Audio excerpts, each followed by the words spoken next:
लोग सुन रहे थे और उन्होंने एक बहुत अच्छी बात कही कि राजनीति श्रमिकों को लेकर ना की जाए तो बेहतर रहेगा। और कहीं ना कहीं सीएम योगी आदित्यनाथ के जो निर्देश हैं उनको अधिकारी गंभीरता से नहीं ले रहे हैं।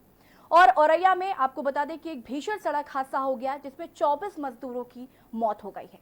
लॉकडाउन के बीच वापस घर लौट रहे कुछ मजदूर शनिवार सुबह औरैया में दुर्घटना का शिकार हो गए। उत्तर प्रदेश के औरैया जिले में एक ट्रक दूसरे ट्रक से टकरा गया। इस दुर्घटना में 24 मजदूरों की मौत हो गई है और मृतक इसी ट्रक में सवार थे। इस घटना के बाद घायलों को नजदीकी अस्पताल में पहुंचाया गया है।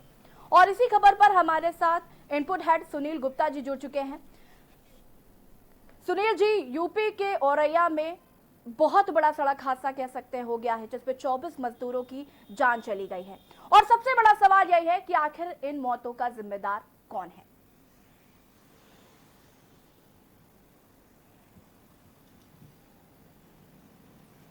वास्तविक ये वाकई में एक ये बड़ी हृदय विदारक घटना है, जहाँ पर इतने सुबह ये करीब 3:30 बजे का हादसा बताया जा रहा है कि सुबह करीब यहाँ पे एक जो डीसीएम है वो राजस्थान से ये करीबन 81 मजदूरों को लेकर के झारखंड के लोग डीसीएम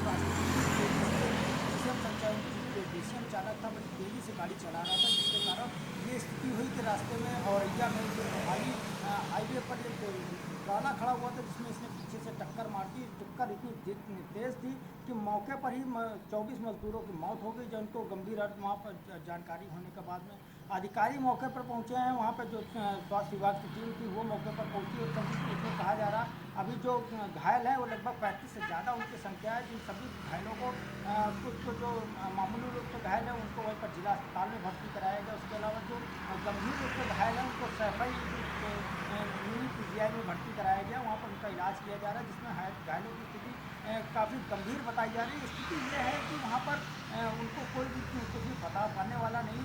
कई तो घायल ऐसे हैं जो अपना नाम नहीं बता पा रहे हैं और उनकी हालत बिगड़ती चली जा रही है। उसको लेकर फिलहाल अभी जो मुख्यमंत्री ने तुरंत तत्काल इस मामले का संज्ञान लिया और उन्होंने पहले से ही अधिकारियों को आदेश दे रखे थे कि किसी भी सूरत में कोई भी प्रवासी मजदूर पैदल या फिर ये मालवाहक वाहन है उनसे वो ना जाता दिखाई पड़े। उसके बाद भी इस तरीके से मजदूर ट्रकों में भर करके फिर से एक बार निकले थे। इसमें कहीं ना कहीं जो जिलों के अधिकारी हैं वो कहीं ना कहीं जो मुख्यमंत्री के आदेशों की अवहेलना कर रहे हैं, जिसका ये एक उदाहरण हुआ कि ये पहला नहीं, ऐसा उन्नाव में भी हादसा हुआ, मुजफ्फरनगर में हादसा हुआ। इसके अलावा आसपास के कई जिलों में ये स्थिति हो सकती है क्योंकि ये जो ज़्यादातर मजदूर हैं या तो उत्तर प्रदेश के हैं या फिर बिहार के हैं और झारखंड के हैं। जो ये सारे मजदूर जिनका रास्ता है वो उत्तर प्रदेश से होकर के जाता है। तो जिस तरीके की तमाम ये जो सड़कों पर नज़ारे नज़र आ रहे हैं, अभी भी लोडर में और ट्रकों में लग करके जाने वाले मजदूरों की संख्या कम नहीं हुई है बल्कि रोज बढ़ती जा रही है। ये स्थिति तब है जब रोज डेली जो वहाँ पे अधिकारी दावा कर रहे हैं कि कई ट्रेनें चलाई जा रही हैं, श्रमिक ट्रेनें चलाई जा रही हैं, इसके अलावा तमाम सारी बसें भी चलाई जा रही हैं और इतना सब होने के बाद भी इस तरीके के हादसे हो रहे हैं। तो सीधी सी बात यही है कि अधिकारियों पर मुख्यमंत्री के आदेशों का कोई प्रभाव नहीं है, जिसके चलते वो अधिकारी मन चाहे तरीके से अपना काम कर रहे हैं। जिसे इसमें कहा गया था कि ये जब डीसीएम संचालक रास्ते से आ रहा था तो कई जिलों की सीमाओं को वहाँ से निकलते हुए आया। अगर बॉर्डर पर जो कहा गया था कि बॉर्डर सब सील रहेंगे, बॉर्डर पर अगर चेकिंग की जा रही होती और अगर पुलिस विभाग के अधिकारी और जिले के अधिकारी अगर इस मामले में लापरवाही न बरत रहे होते तो शायद ये जो आज मजदूर जो 24 मजदूरों की मौत हो गई ये काल के गाल न समय होते।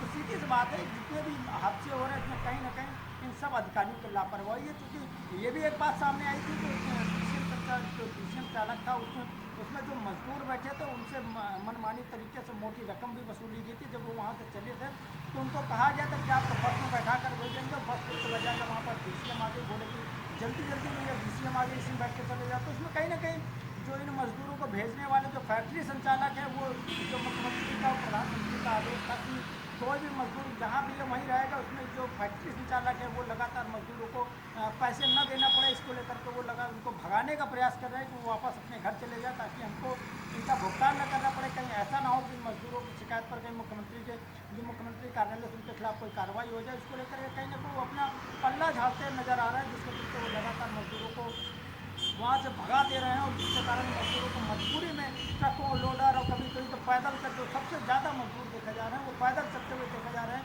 कल ये हालात थे कि हाईवे पर ये देखने को मिल रहा था कि वहाँ पे एक लड़के को जिनके परिवार के 18 लोग थे उनको चूँकि वो बीमार था उसको चारपाई की पालकी बना करके बारी बारी से पंडित को लुधियाना से लेकर के गोरखपुर जा रहे थे। तो ऐसे ही जहाँ ये हालात होंगे तो वहाँ पर कहा जा सकता है कि अधिकारी आखिर कर क्या रहे हैं। सीधी सी बात है, वो अपने घरों में बैठ करके कार्यालय संचालित कर रहे हैं और घरों से बैठ करके सारे मजदूरों का दुख जो हार रहे हैं, वो सारे मजदूरों का दुख वो दूर कर रहे हैं। वो सब कुछ सिर्फ कागजों में किया जा रहा है, वास्तविकता में कुछ नहीं हो रहा है। जैसा को लेकर के तमाम जो विपक्षी दलों के लोग हैं आरोप भी लगाते रहे, उसको लेकर के जो सत्ताधारी दल के लोगों ने कहा नहीं, वो तो खंडन भी करते रहे। आज सुबह जब जो वहाँ से इटावा से सांसद है रामशंकर कठेरिया, जो कि वहाँ पर उसके बाद उसको जानकारी होने के बाद उसको तत्काल मौके पर पहुँचना गया था, लेकिन लोग नहीं पहुँचा। उसके बाद इससे साफ लगता है, चाहे पार्टी के नेता हों या जो विधायक हैं या जो भी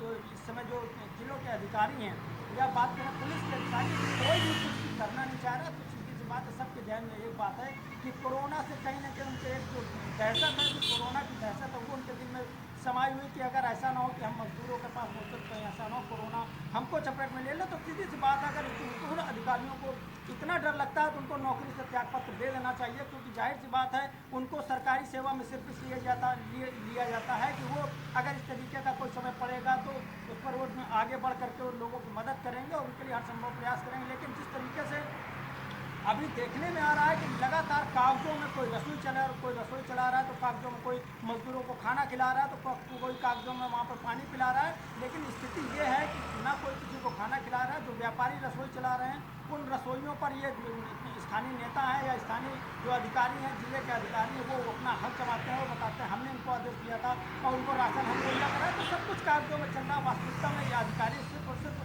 मुख्यमंत्री कार्यालय को पूरी तरीके से सिर्फ और सिर्फ बेवकूफ़ बनाने का प्रयास कर रहे हैं। और अगर यही हालात रहे तो अभी और हालात बिगड़ते जरा भी समय नहीं लगेगा, क्योंकि स्थिति ये हो गई है कि जो औरैया में जब वहाँ पे हादसा होने के बाद कई बार लोगों ने सूचना दी, तब जाकर के वहाँ पे पुलिस और वहाँ के अधिकारी मौके पर पहुँचे। और स्थिति ये है कि वहाँ पर औरैया में अस्पताल में लोगों को कोई सुविधा नहीं मुहैया हुई। लेकिन जब अगर इस तरीके के हादसे होते हैं तो जब शासन स्तर पर आदेश किए जाते हैं, तब ये हालात है कि वहाँ पर न तो लोगों को इलाज मिल पाया ढंग का, न तो जब वहाँ पर खुद एडीजी जोन और उसके अलावा जो मंडलायुक्त हैं तो सुधीर बोबड़े, इन्होंने जा करके वहाँ पर लोग अधिकारियों को दिशा निर्देश दिए। तो वहाँ के जो CMO हैं अर्चना श्रीवास्तव, वो उनको काफ़ी घंटों तक ये जानकारी मिली कि कितने मजदूर वहाँ पर मर गए, कितने मजदूर घायल हैं, कितने मजदूर गंभीर हालत में भर्ती। तो ऐसे हालात में सीधी सी बात ये कही जा सकती है कि सब कुछ भगवान भरोसे चल रहा है। और अगर इस भगवान भरोसे ही सब कुछ चलता रहा तो मजदूर की भगवान भरोसे जो स्थिति हुई कि अगर रास्ते में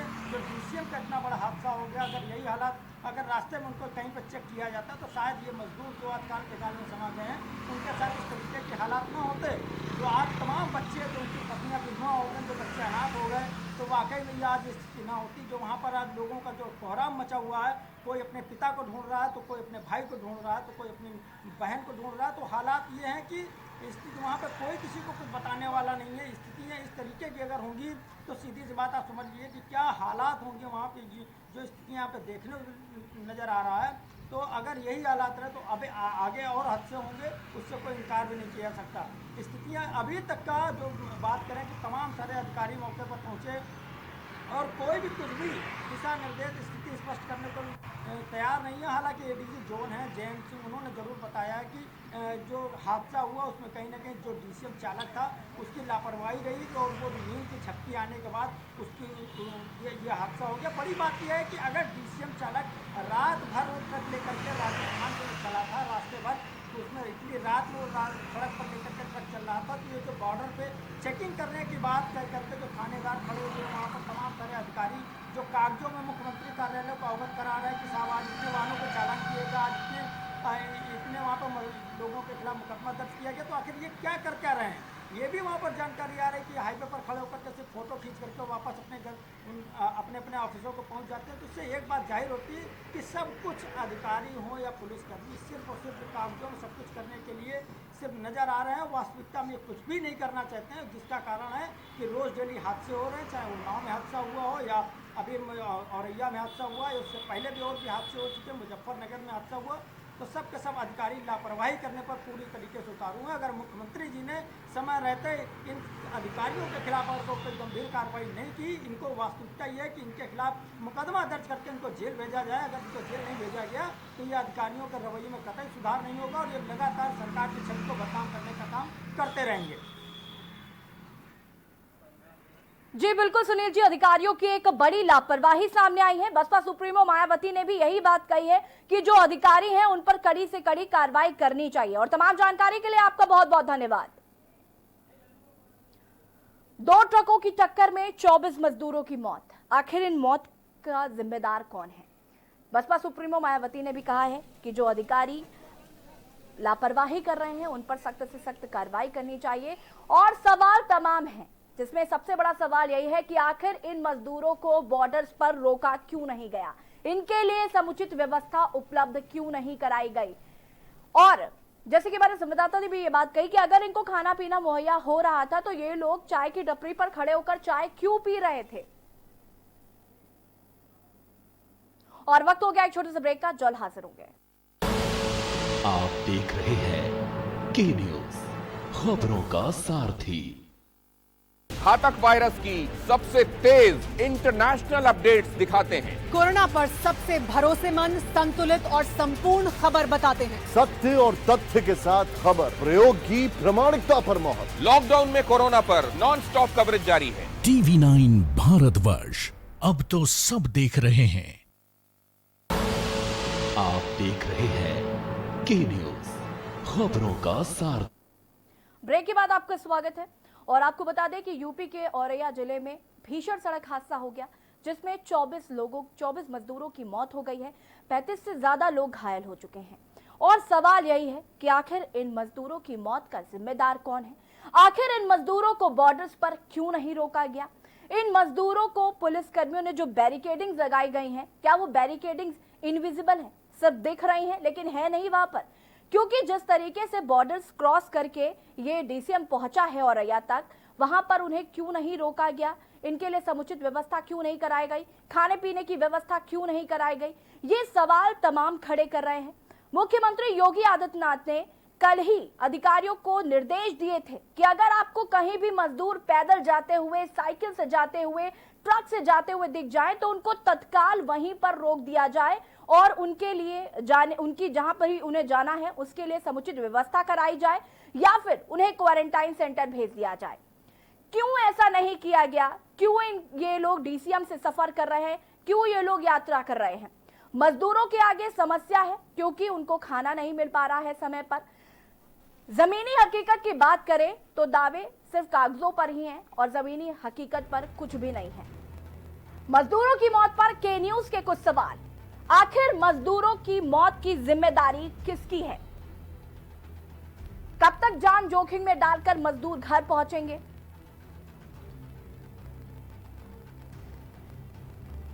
मजदूरों की घर वापसी के सुरक्षित इंतजाम क्यों नहीं किए जा रहे हैं? बॉर्डर्स पर मजदूरों को क्यों नहीं रोका गया?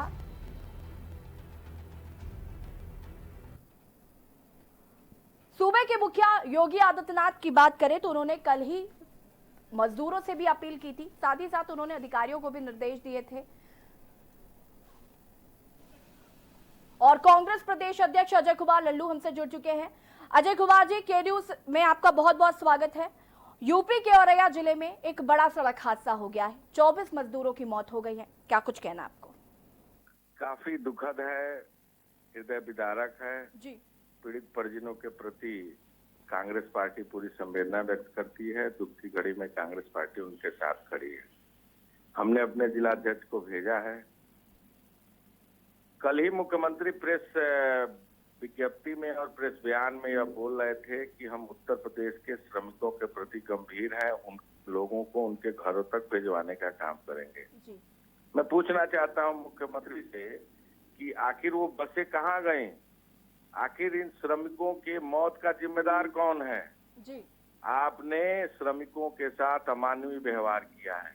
रोज की घटनाओं ने यह साबित किया है कि उत्तर प्रदेश के मुख्यमंत्री और उत्तर प्रदेश की सरकार पूरी तरह संवेदनहीन बनी हुई है। उन मजदूरों के परिजनों को, उन मजदूरों के घर वालों को देखने वाला कौन होगा? इस घटना की पूरी जिम्मेदार स्वयं मुख्यमंत्री और उनकी सरकार है। निश्चित रूप से थोड़ी भी नैतिकता बची हो तो इस्तीफा दे दें। मुख्यमंत्री जी, अब आपको उत्तर प्रदेश में बने रहने का कोई अधिकार नहीं है। आपने लगातार श्रमिकों को छला है, ठगा है, केवल बयानबाजी तक ही आप सीमित रहे हैं। आपने केवल मीडिया की सुर्खियों बिटोरने का काम किया है। उत्तर प्रदेश के श्रमिकों के प्रति कोई दुख दर्द नहीं है। इस घटना के स्वयं मुख्यमंत्री जिम्मेदार है, दूसरा कोई नहीं। अजय जी, सूबे के मुखिया योगी आदित्यनाथ ने कल ही अधिकारियों को निर्देश दिए थे कि कहीं भी अगर मजदूर आपको दिखते हैं तो आप उन्हें वहीं पर तत्काल रोक दीजिए और उनके जाने की समुचित व्यवस्था कराई जाए या फिर उनको क्वारंटाइन सेंटर भेज दिया जाए। 24 मजदूरों की मौत हो गई है, तो कहीं ना कहीं जिम्मेदार अधिकारी भी हैं। मुझे लगता है कि जो नेतृत्व करता है उससे बड़ा जिम्मेदार कोई नहीं हो सकता। सरकार चला रहे हैं उत्तर प्रदेश के मुख्यमंत्री योगी आदित्यनाथ जी। पिछले समयों से रोज भाषण, रोज भाषण, रोज भाषण, रोज मीटिंग, रोज मीटिंग, रोज मीटिंग। आखिर ये मीटिंग होता किस लिए है? पहले दिन उन्होंने कहा था कि प्रवासी मजदूरों को हम उसके घरों तक पहुंचाएंगे, इसके लिए संकल्पित है। आज 30 दिन हो गया सड़क पर जिस तरह मासूम पैदल चल रहे हैं, भूखे प्यासे नंगे, क्या इनको दिखता नहीं है? क्या इनके अधिकारियों को दिखता नहीं है? निश्चित रूप से इस पूरी घटना के जिम्मेदार मुख्यमंत्री योगी आदित्यनाथ हैं। इस्तीफा दे दें, अब उनसे उत्तर प्रदेश नहीं चल सकता। अजय जी, के न्यूज से जुड़ने के लिए आपका बहुत बहुत धन्यवाद। यूपी के औरैया जिले में भीषण सड़क हादसा हो गया। आपको बता दें कि 24 मजदूरों की जान चली गई है। 35 से भी ज्यादा मजदूर घायल हैं, जिन्हें अस्पताल में भर्ती करा दिया गया है।